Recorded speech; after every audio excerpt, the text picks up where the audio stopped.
सभा में उपस्थित अन्य आदरणीय अग्रजन, विशिष्टजन, मेरे साथी, सहयोगी, सहकर्मी और मेरे अनुज स्नेहपात्र, आप सबको नमस्कार। मेरा सौभाग्य है कि आज मैं ऐसे दो वक्ताओं के साथ बैठा हूँ जिनके साथ मेरा बहुत पुराना संबंध है। गणेश को मैं पहली बार 1975 में मिला था जब ये IIT में बीटेक कर रहे थे, और मैंने इन्हें देखा है इंजीनियर से भारतीयता में स्थिर दार्शनिक बनते हुए देखा है और बार बार सुना दिया है। इन्होंने हमें भारतीय विकास की अवधारणा के सैद्धांतिक पक्ष बताए। ये अपने विषय में विशेषज्ञ हैं, उस पर मैं अधिक टिप्पणी नहीं करूँगा, बहुत विस्तार से इन्होंने मुझे बताया। महेश जी को शायद मैं 25 साल से जानता हूँ। मैंने झाबुआ जिले का एक संसाधन एटलस जैसा बनाना प्रारंभ किया था, और मैं तब वहाँ झाबुआ गया था और इन्होंने मुझे भीलों से भी संपर्क करवाया और उस प्रदेश से भी संपर्क। ये लाइट थोड़ी कम कर दें तो मुझे सामने कुछ बहुत ज़्यादा हो जाती है, थोड़ी कम, ये प्रकाश थोड़ा कम। और इनका तो जो बताया है इन्होंने, वो तुलसीदास को भी ये जानते हैं, शास्त्रों को भी जानते हैं, पर अधिक ये भीलों को जानते हैं। और भीलों के साथ रहकर जो इन्हें समझ आई है कि भारत की विकास की अवधारणा क्या है, ये बताने का इन्होंने हमें प्रयास किया है। वास्तव में भील जो है वो ऐसा समाज है जो भारतीय विकास की अवधारणा को जी रहा है, और उस जिले में बहुत पक्षों में वो बहुत वैभवशाली है। उनकी खेती बहुत ऊंची है।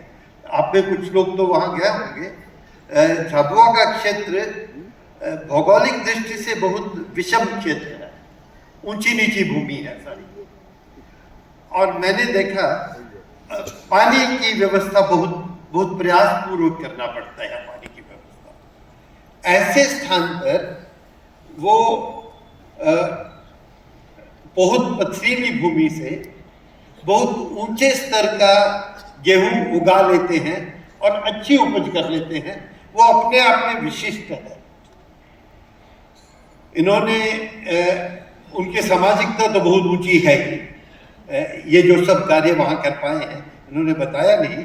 इन्हें वहाँ ये तालाब बनाने में, पानी को एकत्रित करने में, वहाँ के जंगलों को बचाने में इन्हें बहुत बड़ी सफलता मिली है इस शिवगंगा के कार्य में। और उस सफलता का मूल इनका पौरुष तो है ही, पर उससे अधिक उस समाज की सहज सामाजिकता है।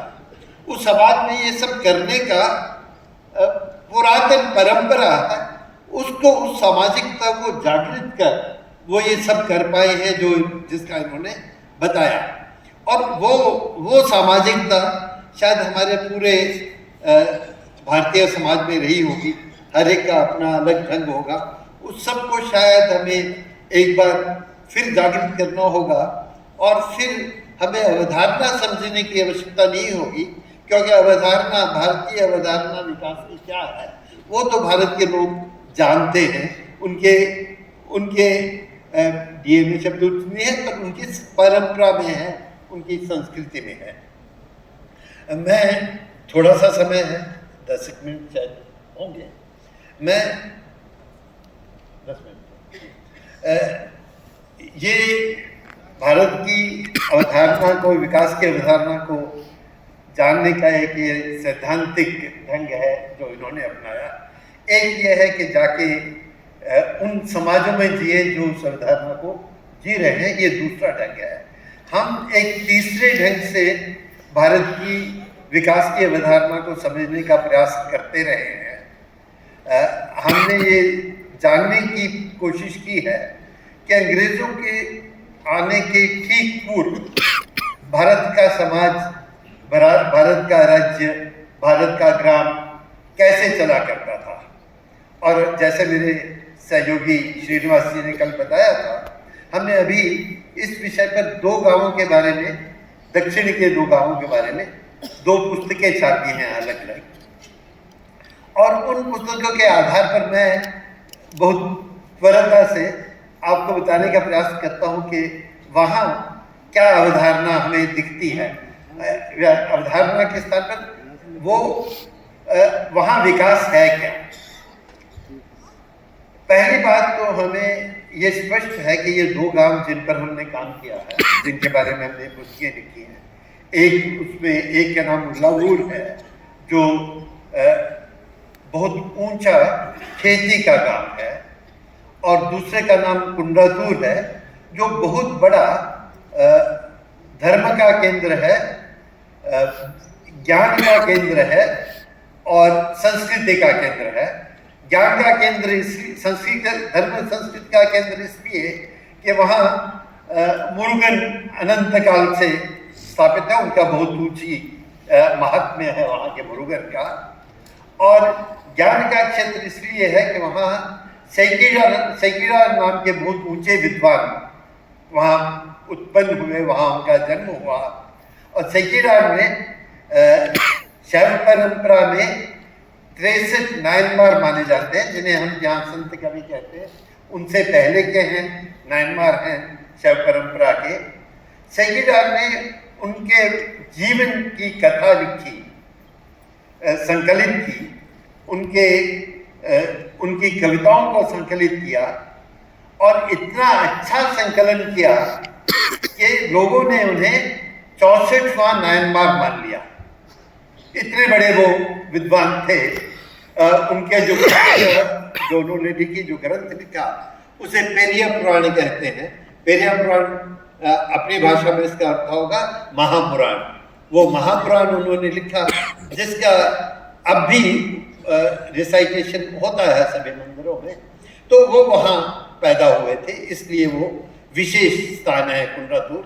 और उल्लावोर, जैसे मैंने कहा, बहुत खेती का स्थान है।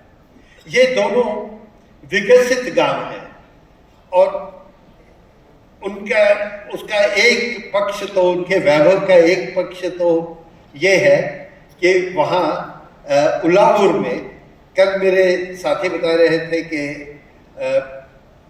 आज के समृद्धतम देशों में 1200 किलोग्राम प्रति व्यक्ति प्रति वर्ष का उत्पादन होता है। उल्लावोर में 2500 किलोग्राम प्रति व्यक्ति प्रति वर्ष का उत्पादन था। इतना अंतरंगता से वो खेती करते थे। और ये जो कुंडातूर है, वो तो जैसे मैंने कहा, वो खेती का स्थान नहीं है, वो संस्कृति का स्थान है। पर फिर भी वहाँ इतनी खेती होती थी कि 650 किलोग्राम, आज से 3 गुना जो अपना औसत है, इतना उत्पादन वहाँ होता था। तो ये खेती का वैभव तो वहाँ, इसके अतिरिक्त श्रीनिवास बता भी रहे थे, जहाँ वो रह रहे हैं उसमें बहुत बड़ा, उस स्थानों में बहुत बड़ा वैभव दिखता है। ये उल्लावोर जो है, 18वीं सदी की हम बात कर रहे हैं, उसमें केवल 83 घर थे, और इन 83 घरों में 14 मंदिर थे, 22 ये छोटे मोटे कूल, कुलम, जौहर, ये सब थे जगह जगह पर, और 4 बहुत बड़ी झीलें थी इतने से स्थान में। 6 पेड़ों के बड़े झुरमुट थे, 2 पुंतोटम फ्लावर गार्डन्स थे। इस प्रकार के वैभवशाली स्थान पर रहते थे, और उनमें ये सब जिन चीज़ों की मैंने गणना की है, वो आज भी दिखाई देते हैं। वो मंदिर भी दिखाई देते हैं, वो झीलें भी दिखाई देती हैं, वो कुलम भी दिखाई देते हैं। अब भी जाओ तो आपको वो वैभवशाली स्थान ही दिखाई देता है। और कुंडातूर तो अत्यंत वैभवशाली था ही, जहाँ मुरुगन स्थापित है और सेकियार हुए, वहाँ 17 मंदिर थे। पर कुंडातूर के मंदिर बहुत ऊंचे मंदिर हैं, उनको आज भी देख के आपको समझ आएगी कि ऊंचा स्थापत्य क्या होता है। वहाँ भी 14 विभिन्न प्रकार की वाटर बॉडीज थी, जलाशय थे। 20 पेड़ों पे झुरमुट थे, अनेकों पुष्प विहार थे, और ये सब आज भी दिखते हैं। बुरी स्थिति में है पर आज भी दिखते हैं। तो ये खेती की दृष्टि से वैभवशाली था, जहां वो रह रहे थे वो स्थान वैभवशाली था, और खेती के अतिरिक्त जो उनको विभिन्न प्रकार की सेवाएं उपलब्ध थी उसमें अनंत वैभव था। मतलब कल कुछ बताया भी था, पर इन सभी गांवों में हमने 2200 गांवों का अध्ययन किया है। इन सभी गांवों में आज सुबह बात हो रही थी सुरक्षा की। यहाँ पर पालेकार होते हैं, टुकड़ी होता है, तैयारी होता है, कामन होते हैं, ये सब सुरक्षा कर्मी होते हैं। जनसंख्या में 3% ये सुरक्षा कर्मी थे। 3% की आप गणना कर लीजिए ये कितना बड़ा होता है। आज हमारी फौज जो है इसका 100वां अंश भी नहीं होगी। फौज और पुलिस सब मिला लें इसको 100वां अंश भी नहीं होगी। इसके अतिरिक्त अनेक वहाँ का गांव का हिसाब किताब रखने के लिए, बही खाता रखने के लिए कनक पिल्लई थे अनेकों, उन्होंने जो बही खाते रखे थे उन्हीं को पढ़कर हम आपको बता रहे हैं कि वो गांव क्या था।